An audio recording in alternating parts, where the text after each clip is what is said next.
नमस्ते सबैजनालाई। हामी चाहिँ आज कसरी पुरानो फोटोलाई राम्रो बनाउने र कलर कसरी गर्ने भन्ने कुरा हेर्छौं। सो हामी देख्छौं त्यहाँनिर चाहिँ सबैतिर चाहिँ डटै डट छ, अलि फोहोर छ फोटो। अब यसलाई कसरी राम्ररी बनाउने कुरा चाहिँ अब हामीले हेर्छौं।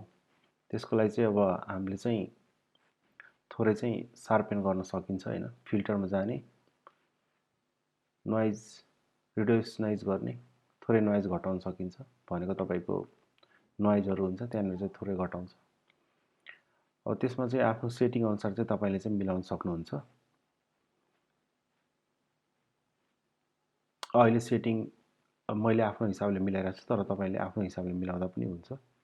भइसकेपछि तपाईहरुले चाहिँ अब ओके गर्ने। ओके गरिसकेपछि चाहिँ अब तपाईहरुले चाहिँ अब ब्याकग्राउन्ड चाहिन्छ कि चाहिदैन हैन, त्यो ब्याकग्राउन्ड के गर्ने भन्ने कुरा आउँछ।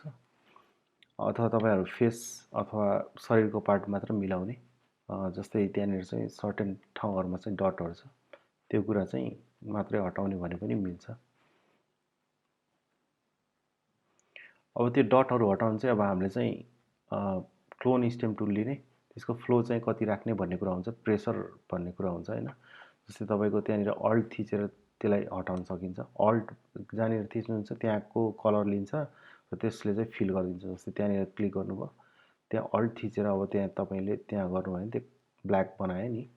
हो त्यस्तै तपाईको ब्याकग्राउन्डमा पनि तपाईले ट्राई गर्न सक्नुहुन्छ। प्रोसेस अब त्यही नै हुन्छ, अल्ट थिच्ने, कहाँको कलर लिने र गएर फिल गर्ने भन्ने कुरा आउँछ हैन। मैले चाहिँ क्लोन स्ट्याम्प टुल लिइराछु छु, तर डिफरेन्ट टुलहरु हुन्छ यस्तो डट भनौं न, नचाहिने कुराहरु चाहिँ रिप्लेस गर्न अथवा हटाउन।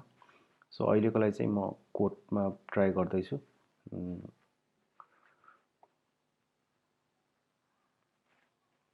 यो डटहरु चाहिँ सबै अब बिस्तारै हट्दै छ। जहाँ जहाँ चाहिन्छ तपाईले चाहिँ त्यसरी चाहिँ गर्न सक्नुहुन्छ। त्यस्तै फेसको लागि पनि अब तपाईको जस्तै अब त्यस्तो खालको ब्लरी स्लरी देखिरहेछ भने तपाईले चाहिँ त्यसरी नै तपाईले चाहिँ ढाक्न सक्नुहुन्छ हैन।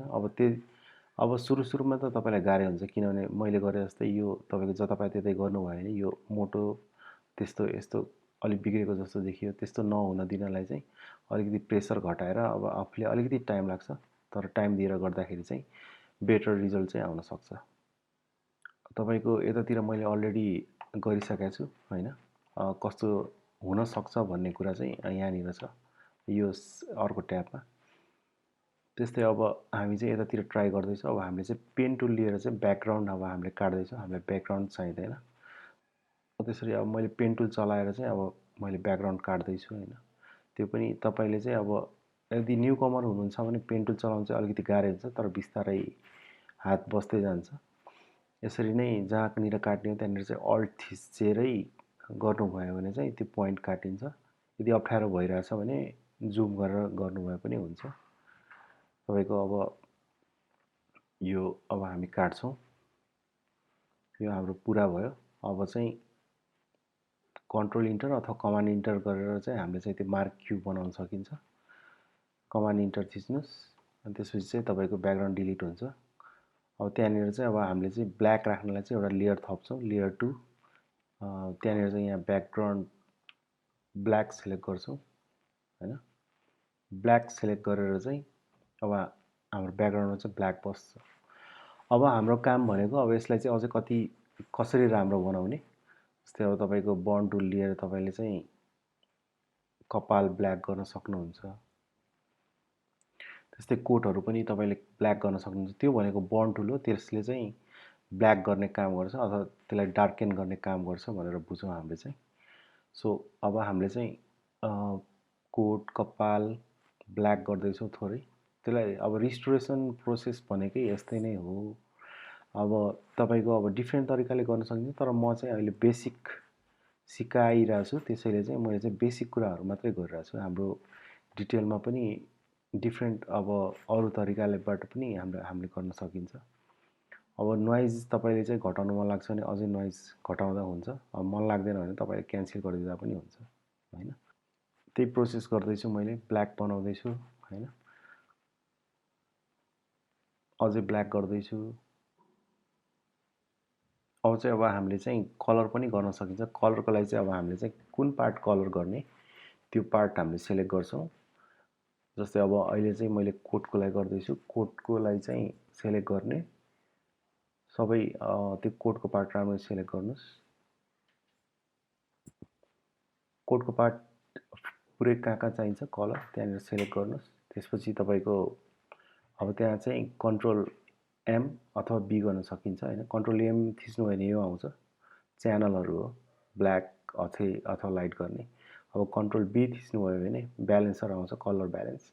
सो अब त्यहाँ कलर चाहिँ अब आरजिबी कलर्सहरू हो, त्यसलाई चाहिँ अब कसरी मिलाउनुहुन्छ, कुन कलर राख्नुहुन्छ। अब बेसिक भएको भएर चाहिँ अहिले चाहिँ तपाईँको यो कन्ट्रोल बी अथवा कलर ब्यालेन्स थ्रु चाहिँ अब हामीले कलर मिलाउँछौँ। अहिलेको लागि चाहिँ अब हामीले एउटा कलर सेलेक्ट गरौँ हैन, ओके गरौँ। सो अहिलेको लागि चाहिँ कलर रेड भयो। त्यस्तै अब तपाईँको टाईको लागि चाहिँ अब हामीले कलर चुज गर्नुपर्ने हुन्छ।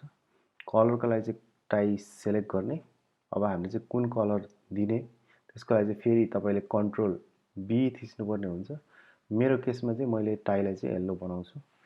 सिमिलरली अब तपाईँको फेसलाई चाहिँ सेलेक्ट गरौँ। फेसलाई चाहिँ थोरै स्किन टोन दिनको लागि चाहिँ फेसमा सबै सेलेक्ट गर्ने।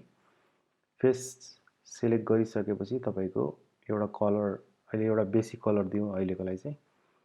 सो हाम्रो चाहिँ बेसिक कलर भनेको अहिले चाहिँ नर्मल अब स्किन टोन आउने गरी दिन्छौँ हैन, डिटेलमा त्यति जाँदैनौँ।